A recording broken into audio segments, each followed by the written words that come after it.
del letrado ilegal, el doctor Oscar Peña. Efectivamente, complementando lo que dice el doctor, efectivamente el Consejo Nacional de la Magistratura, que es el ente que se encarga de nombrar, ratificar a los jueces y fiscales a nivel nacional, lamentablemente carece de legitimidad. ¿Qué jueces, qué fiscales vamos a tener si tenemos consejeros que no tienen autoridad moral, no tienen autoridad académica, y más aún, como decía el colega Dante, efectivamente, recién se da un reglamento, donde cambian las reglas para futuros postulantes a jueces y fiscales? Se cambian las reglas no para mejor, sino para peor. ¿Y con qué finalidad? Con la finalidad de favorecer o ayudar, entre comillas, a los amigos, a los allegados de los consejeros. Queremos magistrados probos, que sean incorruptibles, que sean académicos, que tengan legitimidad. Entonces, mire, además, el presidente actual electo, Pedro Pablo Kuczynski, ha anunciado, y más, acá estaba sacando, viendo en internet, él dice, PPK, tenemos que hacer una reforma del CNM donde se negocian los nombramientos. El presidente electo lo está diciendo. O sea, ¿cómo es? ¿Cómo es? Mire, ahí está, miren. El mismo presidente se ha dado cuenta de que no tiene legitimidad. Se están negociando los nombramientos. ¿Por qué de la noche a mañana se cambia el reglamento, se convoca a un concurso de jueces fiscales? ¿Con qué propósito? ¿A quién queremos ayudar? ¿A quién se quiere favorecer, señores? Por eso que inmediatamente hacemos público nuevamente el llamado al presidente electo, Pedro Pablo Kuczynski, para que una vez, ni bien asuma el poder, reorganice este ente autónomo como es el Consejo Nacional de la Magistratura, porque si no, vamos a tener jueces corruptos, fiscales corruptos, sin un tipo de trayectoria académica y moral. El doctor Richard Rubio. Buenos días, ante todo, gracias nuevamente por la atención. Y como abogado, me gusta hablar bien clarito. Siendo la pregunta, el abogado Guido del Águila, cuando postuló, le pidieron esos requisitos que está pidiendo a todos los abogados litigantes, secretarios de juzgado, especialistas legales, relatores, procuradores. No. ¿Se acuerdan ustedes lo que pasó con el Jurado Nacional de Elecciones? Donde también cambiaron las reglas de fuego y lo sacaron a Acuña, lo sacaron al famoso Moradito y lo sacaron a otro candidato. Está pasando lo mismo. Ahora bien, otra pregunta más. ¿Cuál es la intención de este famoso reglamento? Desaparecer a las instituciones jurídicas que hacen pasantías, hacen diplomados o hacen encuentros internacionales. Bajo esa premisa, vuelvo a reiterar, todos los decanos de los colegios de abogados del Perú van a tener la obligación, y escuche usted, abogado Pedro Angulo, se lo dice Richard Rubio, va a tener que retirar a su director académico, porque los colegios profesionales viven de los diplomados que hacen. Entonces, si los diplomados ya no van a tener valor para poder postular para jueces o para fiscales, ¿tú crees, estimado Pedro Angulo, que van a querer llevar los diplomados en el CAL? Acabo de hacerte un escrito y hasta ahora, doctor Pedro Angulo, usted no me responde. ¿Qué está esperando? ¿Una carta notarial? Acuérdese, abogado Pedro Angulo, que usted fue elegido para representar a los abogados y hasta ahora no vemos su respuesta. Bueno, Por favor. Pero Pedro Angulo ha respaldado públicamente la postulación de Guido Ávila, ¿no? A ver, una cosa es que sea su amigo, sea su yunta, sea su pata, sea su causa, pero ahora es decano. Y como decano no hay amistad. Cuando uno es decano, la ley y la balanza es igual para todos. Estimado y él tiene la Walter, ¿cómo responsabilidad. funciona el poder político? Cuando soy amigo del presidente del Consejo de la Magistratura, soy decano del Colegio de Abogados, me manda Richard Rubio una carta, me pone contra la pared, me pone una... Todavía no lo he puesto contra la pared. Me pone la daga en la yugular. Dice un viejo adagio que el poder transforma a las personas, ¿no? Y que ¿Usted me está hablando que mejor? a las personas las conoces cuando están en el poder o cuando están en lo más bajo, ¿no? Cuando caen en desgracia, ¿no? No, lamentablemente no tenemos jueces fiscales probos que estén bien preparados. Y ahí pues el reglamento, ¿no? Donde se están quitando aspectos académicos, aspectos prácticos. Un juez, un fiscal no saben técnica de litigación oral, no saben cómo se hace una investigación, no saben cómo se argumenta. Entonces falta de preparación. Ahora que tenemos un nuevo Código Procesal Penal, tenemos una nueva ley procesal de trabajo donde el abogado, el fiscal, el juez debe conocer técnica de litigación oral, cómo se hace un interrogatorio, un contrainterrogatorio, cómo se resuelve una objeción, cómo se argumenta una sentencia, una resolución. Entonces, lamentablemente, ¿qué está haciendo este reglamento? Sacando toda esa parte práctica. Vamos a tener jueces y fiscales ineptos, poco preparados, cosa que en otros países da mucha importancia al tema de la parte práctica, porque miren, siendo realistas, Cuando uno sale como abogado a una universidad, ¿cómo sale? Teórico. Nunca sale sin saber cómo se hace una demanda, una denuncia, una acción de amparo. No, es real, ¿sí o no? Es más, ni siquiera en maestría. En maestría, doctorado te enseñan la parte filosófica, pero nunca nos enseñan cómo redactar un escrito correctamente, cómo argumentar. Entonces, por eso es importante que se mantenga el tema de las pasantías, los diplomados, porque uno se actualiza con temas de actualidad. Y también, por ende, tener gente de proba también es muy importante. Son dos aspectos, el aspecto académico y el aspecto ético y moral. A ver, ya hablando con un poco más de seriedad, saben que me gusta hacer la broma, pero las cosas siempre las digo claras. Yo considero que los otros miembros del CNM deberían reflexionar en cuanto a la posición asumida en esta resolución emitida por el abogado Guido del Águila y retrotraerla.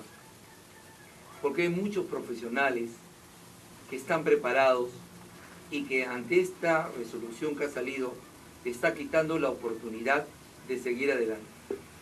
Igualmente considero que los decanos de los colegios de abogados de todo el Perú deberían reunirse y hacer un escrito, porque están dañando a aquellos agremiados que votaron por ellos, a aquellos abogados que consideraron que sus decanos los iban a defender, porque el decano del colegio de abogados o los decanos no están para sentarse ni tomar su biscotela con su cafecito capuchino cuando ya están en el poder. Están para representar a cada uno de aquellos que votaron y que no votaron por él. Por eso insto a todos los decanos, si ustedes quieren dejar su nombre bien puesto, que la gente sepa que ustedes han sido grandes juristas y que han defendido al gremio de abogados, hacer un escrito y solicitar y exigir al CNM y sobre todo al abogado Guido del Águila que se retracte.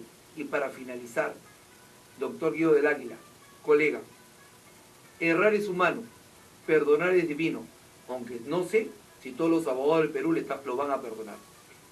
Pero yo le digo algo, retráctese, por favor, en beneficio del gremio, retracte esa orden. Y para acabar, doctor Pedro Angulo, si usted tiene alguna amistad, ese vínculo, que es muy hermoso entre amigos, y no tiene esta capacidad, pues ceda el paso al vicedecano del CAL para que asuma el decanato y convoque una asamblea extraordinaria. Se llame al doctor Guido del Águila y nos explique cuáles fueron los fundamentos de hecho y de derecho por los cuales él ha emitido una resolución en contra de todos los abogados del Perú. Ya lo sabe, doctor Pedro Angulo. Si usted tiene temor o de repente no quiere hacerlo por ser su amigo, yo creo que el doctor González Loli puede asumir el decanato para esta asamblea extraordinaria. Permítame complementar lo que dice el colega. Efectivamente, mire, acá tenemos un escrito, un oficio 161-2006, que lo presenta la Junta de Fiscales Provinciales de Lima, haciendo observaciones en ese entonces al proyecto de reglamento del concurso abierto para jueces y fiscales. Un proyecto donde se hace una serie de observaciones y también se hace propuestas. ¿Qué ha hecho el señor Guido Ávila? Los ha tirado al tacho, como se dice. No los ha tomado en cuenta, no los ha recogido. Ahí están las observaciones que se hacen y por ende también las propuestas. Lo malo de algunos colegas peruanos, a veces, ¿qué pasa? Cuando tienen un cargo, ya pecan de soberbios, ya, como se dice, vuelan alto y no pisan suelo. Es importante bajar al llano, darse cuenta, como dijo el doctor Rubio, que uno se equivoca. Errar es humano, cualquiera, pero hay que retratarse y hay que corregir. No esperar que se haya una especie de referéndum, una convocatoria, una asamblea, para que sea en este caso censurado y de repente se pida su renuncia. No queremos llegar a ese punto, así que está a tiempo, señor Guido Águila, que haga las enmendaduras, haga las correcciones correspectivas y no se perjudique a los miles de abogados de todo el Perú. Richard Rubio, ¿irá al evento o no? Bueno, yo voy a decirte algo. Yo he tenido la oportunidad de asistir a muchos diplomados en AP. Y lo que me gusta de asistir, y te lo digo directamente, Oscar Peña, y no soy franela por si acaso, porque tú no me pagas ni un sol, ni te lo aceptaría, es por lo siguiente: excelentes ponentes. Excelentes ponentes porque el abogado lo que necesita es práctica procesal, saber cómo pararse, saber cómo expresar sus alegatos de defensa, saber cómo oralizar, saber qué decir, cómo decir, dónde decir y en el momento que debe decir. Porque el abogado tiene que saber no solamente litigar, sino saber algo. No todos los jueces piensan iguales, no todos los jueces tienen el mismo carácter, no todos los jueces tienen la misma opinión. Entonces nosotros tenemos que saber a quién nos enfrentamos, quién es nuestra contraparte, quién es el fiscal. Y he tenido la oportunidad de tener, no sé si serán 15 o 20 diplomados aquí en la institución de Óscar, que realmente he aprendido mucho y me ha servido. Prueba de ello, Óscar, te lo digo, justamente estábamos hablando de un proceso que tuve en el cual a un cliente le pusieron cadena perpetua. Presentando una revisión, mi patrocinado ha salido absuelto, pero claro, ha estado 10 años preso, inocente por ese caso. Y esto se debió y se aprendió a la práctica procesal, porque lamentablemente en las universidades nos enseñan pura doctrina, pero la doctrina no es base, es base fundamental, pero la práctica y la experiencia muchas veces no la tenemos. Y es ahí donde APEC nos apoya, con prácticas procesales objetivas. Por eso te felicito, Óscar, y sigue adelante, porque tus diplomados son de primer nivel. Así es, efectivamente, ¿no? Gracias, doctor Richard Rubio. Efectivamente, APEC se caracteriza por invitar a colegas de prestigio, por ejemplo, el doctor Víctor Pardo Saldarriaga, vocal de la Corte Suprema. Anteriormente nos apoyó el doctor Pablo Sánchez Velarde, fiscal de la Nación. Y siempre buscamos a los mejores profesores, llámese docentes, abogados, jueces, fiscales. ¿Por qué? Porque ellos tienen la parte práctica, todos los días litigan, todos los días están en ejercicio, pero no tenemos simplemente abogados que de repente, con todo respeto, que son teóricos muy buenos, pero en la práctica a veces no saben cómo se hace un escrito, no se hace, saben cómo, como dice el doctor, cómo se para uno. Y acá es importante también el tema de, ahora con este tema penal y laboral, hay que saber técnica de comunicación, o sea, hay que saber oralizar, como decía, hay que saber cuál es la gnosis auditiva, la gnosis visual. Por ejemplo, hay jueces que les gusta, cuando uno quiere persuadirlo, que les gusta que les pongan PowerPoint, videos, etc.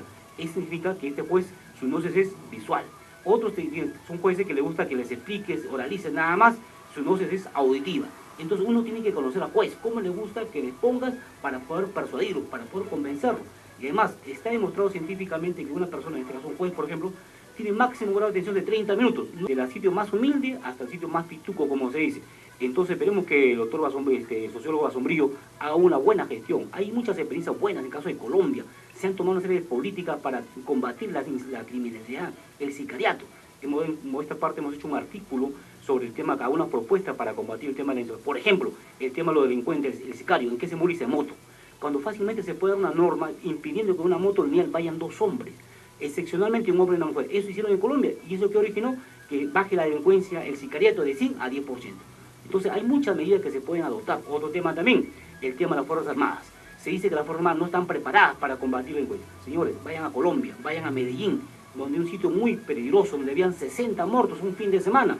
¿Qué hicieron? Sacaron las Fuerzas Armadas. Pero claro, hay que coordinar, sacar 2 militares y un policía que vaya como jefe o coordinador. De esa manera, ¿qué generamos? Sin iniciar de un disparo, un efecto disuasivo. Miren lo que pasaba en este caso en Callao. Estado de emergencia y siguen la criminalidad, siguen los asesinatos, siguen los robos. Entonces, señores, hay que tomar medidas prácticas. No hay que estar inventando, experimentando, sino vaya. Richard Rubio, del gabinete. A ver, la verdad yo le auguro las mejores de las suertes. Es un equipo netamente técnico, pero me parece que le falta un lobo político. ¿Por qué? Porque todo va en equilibrio de la balanza. Ahora bien, desde el punto de vista legal, considero que el señor ministro debe convocar, quien te hable es un abogado netamente gremialista, que le gusta apoyar al gremio de abogados del Perú.